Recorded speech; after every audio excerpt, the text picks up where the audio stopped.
O ministro da Fazenda, Fernando Haddad, diz que não se recusa a falar sobre a meta de déficit zero em 2024. O ministro afirmou que é transparente sobre esse tema. A nossa produção, inclusive, separou esse trecho. Vamos acompanhar. Eu não desvio de jornalista, eu saio pela porta aqui da principal todo dia, eu não recorro a subterfúgio. Quando eu tiver novidade para vocês, eu dou. Eu não escondo nada disso. Agora, esse tipo de bastidor, que a gente não sabe nem quem falou, tudo em off. Eu não falo em off com ninguém, eu sou uma pessoa transparente. Eu, na segunda-feira, trouxe a consideração de vocês aquilo que eu levei para o presidente Lula na semana anterior. Tenho procurado tratar com vocês com maior deferência e zelo. Agora, eu acho que tem um ponto a partir do qual fica contraproducente, não ajuda. Cláudio Dantas, é impressão ou Fernando Haddad, que é o ministro da Fazenda, concedeu essa entrevista, inclusive de um jeitão mais despojado, camiseta preta? Qual a razão de ele estar tão irritado, hein, Dantas? Bom,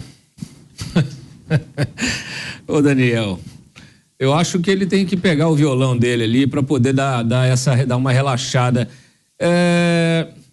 Ele está irritado porque está sendo cobrado pela imprensa, inclusive deu uma resposta dura, uma repórter, né? Que simplesmente está fazendo o seu trabalho, né? Fazendo o trabalho que uma imprensa profissional deve fazer, que é fiscalizar o poder, cobrar esclarecimentos das autoridades que não podem esquecer, né, daquilo que é a atribuição e a obrigação dessas autoridades, que é a prestação de contas.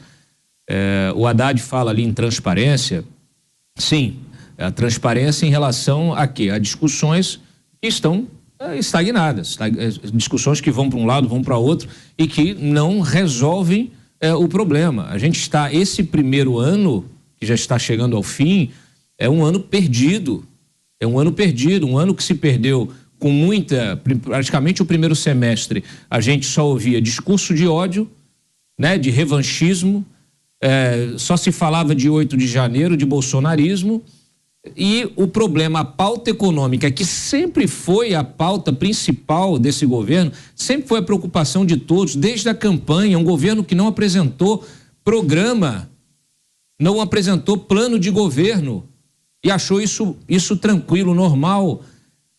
Então, iniciou a sua gestão sem plano. O 8 de janeiro acabou servindo aí como uma diretriz ali política para poder, vamos dizer assim, desviar a atenção. Só que acabou, passou.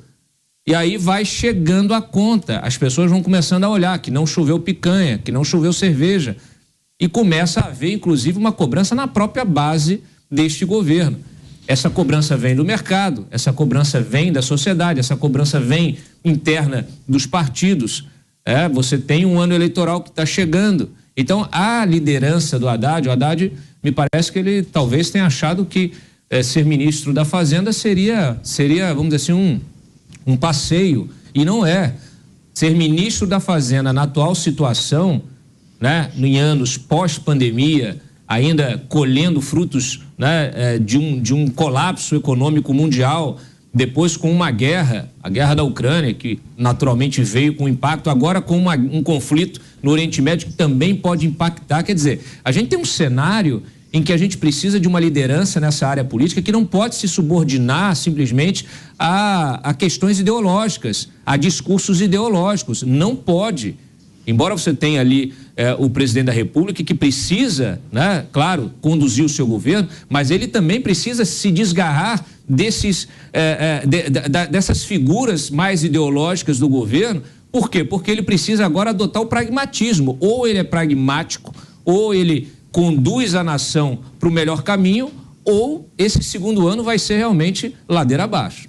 Pois é, agora José Maria Trindade, inclusive, tem um complemento a fazer. Agora, Zé, o fato do presidente Lula falar, comentar e tratar com os líderes partidários, dizendo que não tem o interesse ou o desejo de cortar absolutamente nada no orçamento de 2024, e sinalizando, inclusive, que pode rever a meta para o próximo ano, isso deixou Fernando Haddad em uma situação extremamente delicada. Isso pode ter afetado, inclusive, a credibilidade de Fernando Haddad para com o mercado? Pois é constrangedora. Foi a tradução, inclusive, do relator, deputado Danilo Fortes, falando aí do ministro, né? Olha só, Maquiavel diz que o rei deve sempre dizer a verdade, porque um dia ele vai ter que mentir. Então esse é um dogma aí da gestão pública e principalmente de presidente da República e ministro da Fazenda. E essa entrevista aí, senhores, eu já estou acostumado a conversar sobre isso com ministros no dia a dia, isso aí é chamada lavação de roupa. Isso tem que ser feito lá no gabinete, em off, ele dizendo, um ministro da Fazenda não pode dar entrevistas correndo e nos corredores, porque uma palavra dele mal entendida significa um reboliço na economia. Dólar sobe, bolsa cai, e assim, para consertar é impossível. Muita gente perde e ganha dinheiro num piscar de olhos, exatamente numa palavra mal dada de um presidente da República ou de um ministro da Fazenda. O que vai acontecer? O deputado Danilo Fortes está organizando na comissão mista de orçamento, na votação de LDO, uma definição, através de uma emenda lá na LDO, ou mesmo uma mensagem nova do governo definindo a meta. Se o governo não fizer, a informação que eu tenho é que o Congresso está discutindo e vai definir isso. É o Congresso que tem que definir. Se o governo gastar a mais, vai precisar de autorização do Congresso. Se não, é pedalada fiscal. Lembra daquela história do impeachment da Dilma? Pedalada fiscal. Agora, o governo pode pressionar o Congresso e dizer, nós vamos parar, não vamos pagar salário, não vai pagar isso. Aí o Congresso vai ter que aprovar a mudança de metas. Mas esse debate será na comissão mista de orçamento do Congresso. Mas tem um outro tema que é muito importante. Quer fazer um complemento rápido, Dantas? Você levantou o dedo? Sim, porque se... Sim, por favor, sim, rapidinho. Exatamente.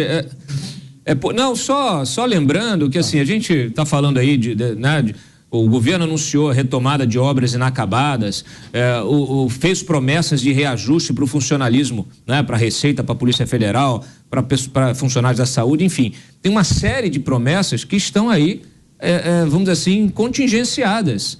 Isso vai cobrar o seu preço político também. É o que eu falo. A minha pergunta é, se abriu 200 bilhões com a PEC da gastança na transição, e esse dinheiro serviu para quê?